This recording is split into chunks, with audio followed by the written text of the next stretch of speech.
Friends, నేను మీ Mahesh Kumar గౌడ్ని. Students కోసం group 1 re exam, group 1 prelims cancel కోసం అశోక్ సార్ దీక్ష, అదేవిధంగా 2 లక్షల ఉద్యోగాల కోసం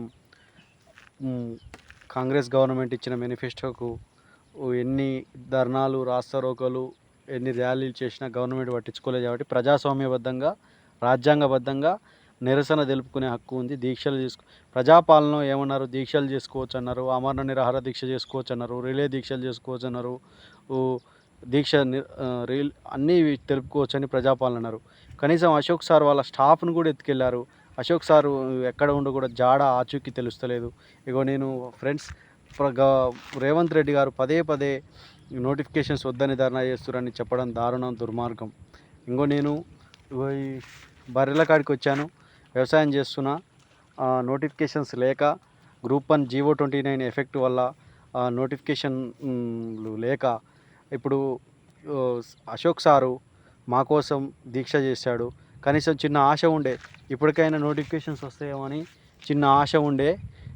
ఆశ కూడా అడి ఆశ అయిపోయింది. మేము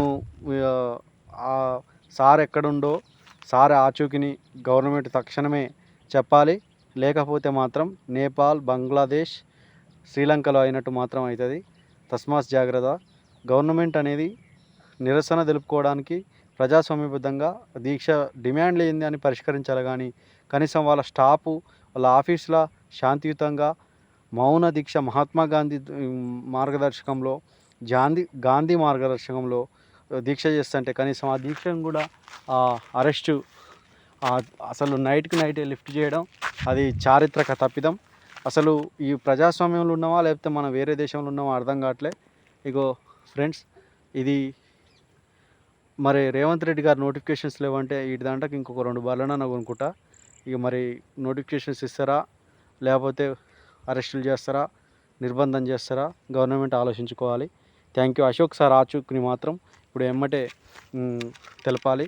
అశోక్ సార్ ఎక్కడ ఉండు, ఎక్కడికి తీసుకుపోయారు, ఎక్కడికి లిఫ్ట్ చేశారని స్టూడెంట్స్కి చెప్పాల్సిందిగా విజ్ఞప్తి చేస్తున్నాను.